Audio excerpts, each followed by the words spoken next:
Muito bem, vamos então ao nosso primeiro bloco. Muita gente te conhece como um investidor que alcançou, né, de fato, a tão sonhada liberdade financeira com fundos imobiliários, mas queria ouvir de você, né, que você voltasse, né, um pouco atrás, contasse aqui pra gente como começou essa jornada de investimento nos fundos imobiliários e em que momento você percebeu que realmente dava para viver ali só com os rendimentos dos FIIs, Bate? Bora lá. Bem no começo, né? Sou nascido e criado aqui no interior de São Paulo. Trabalhava, fazia faculdade aqui em São Paulo, no interior. Um belo dia me mudei, por causa que o trabalho mudou, fui para Brasília. Aumentou o salário, mas eu era endividado, né? Então, estava lá eu sem aumentar muito o padrão de vida, pagando a dívida. Paguei a dívida, começou a sobrar dinheiro, comecei a investir. Comprei um lote, uma área bem afastada lá, mas sem perspectiva de construir, vendi. Comprei um flat e também vendi. E um belo dia esbarrei, literalmente esbarrei com o fundo imobiliário. E foi muito interessante, por quê? Porque, imagina, naquela época tinha 50 fundos, nem metade disso negociava direito. Mas já tinha os relatórios gerenciais, já dava para entender como funcionava. E eu vi como uma boa alternativa ao flat que eu tinha, que existia, pagava aluguel, mas não era aquelas coisas. Beleza. Eu já era um investidor na época, né? Investi em CDI antes de mexer com bolsa. Daí eu consegui manter esse padrão. Trabalhava, vivia, gastava, o que sobrava investia. E em retrospectiva isso é óbvio, mas não foi uma coisa planejada, né? Mas como eu era superavitário e investia, minhas despesas caminhavam numa certa direção e as receitas passivas, as receitas dos investimentos, caminhavam numa inclinação maior. Passou o tempo, um belo dia, as receitas desses investimentos superavam o salário, superavam as minhas despesas. Foi bem... não foi planejado.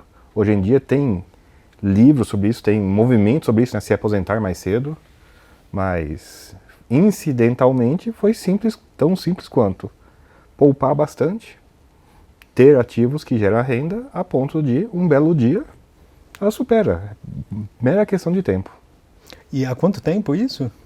Nossa, parei de trabalhar, foi um pouquinho antes daquela crise, foi 2008 a crise? Não, a outra, 2012, 2013. Ah, sim. Já tem um tempo já. E foi bem uns 15, 16 anos com um nível de poupança muito alto. Eu tive um nível de poupança muito alto. Se eu poupasse menos, ia levar muito mais tempo. Acho que esse ponto aqui, eu quero pegar esse gancho então, Basti. Uma dúvida que muita gente tem, né, você reinvestiu todos os dividendos ali recebidos até atingir o seu objetivo de independência financeira? E se sim, qual porcentagem, né, que você avalia ideal ali nos níveis de aportes para quem deseja, né, essa mesma finalidade? É claro que é uma resposta, né, não trivial, né? Sim, e até porque muda com os juros, muda com o retorno dos investimentos. Mas sim, eu reinvestia 100%. Eu era superavitário sem os investimentos, sobrava dinheiro. Então, não só o dinheiro que sobrava na conta corrente ia para a corretora para ser investido, assim como o dinheiro que caía na corretora era usado para fazer compras, era um reinvestimento total, né, literalmente. E não reavaliei, né, não fiz essa análise nem na época nem hoje, mas também em retrospectiva eu fiz uma coisa que eu sei que é errada. Quando eu saí de 100% de reinvestimento para 0% de reinvestimento. Quando eu parei, eu estava empatado a receita e despesa. E é muito fácil as suas receitas ou as suas despesas variarem e isso virar uma espiral da morte. Dei muita sorte, é quase uma coincidência, que eu tinha um pedaço da carteira que era mais ganho de capital, não era renda, então esse pedaço de vez em quando frutificava e isso, né, evitou que eu desempatasse numa espiral, né, negativa e, no geral, funcionasse muito bem. E Baroni, como que você enxerga essa transição do investidor que está ali na fase de aporte, né, para aquele que começa a viver de renda, né? O que muda no olhar sobre a carteira, se é que muda, né? Puxando esse gancho aqui do que o Bate já veio comentando para a gente. Então vamos lá, vamos colocar isso na perspectiva para que a gente possa entender direitinho.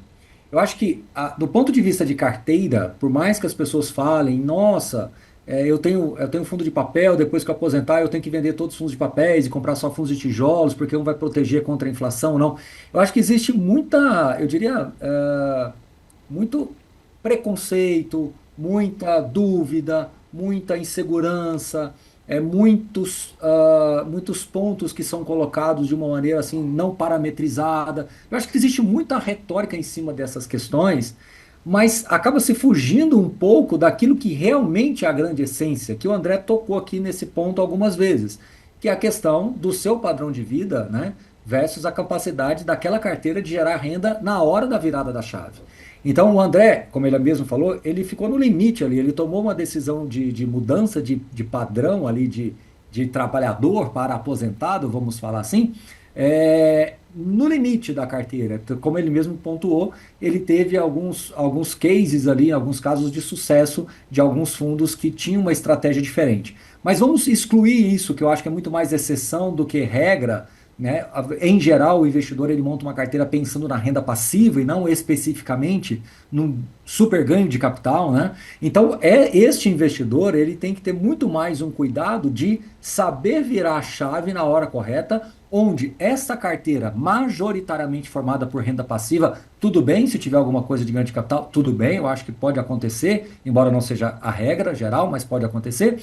Então, você na hora dessa virada de chave, você tem que ter uma convicção de que aquela sua carteira ela é superavitária para o seu padrão de vida.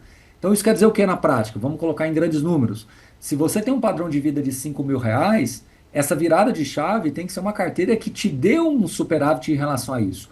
Quanto, Baroni? Aí que entra agora algo que a gente não consegue precisar. Não, acho que se o seu padrão é 5, você não deve virar essa chave nem com 5.500 e nem esperar chegar a 10. Nem uma coisa nem outra. Eu acho que vai uma questão de bom senso. Então, se você tiver uma carteira que esteja te gerando 20, 25%, 30, um terço a mais, né?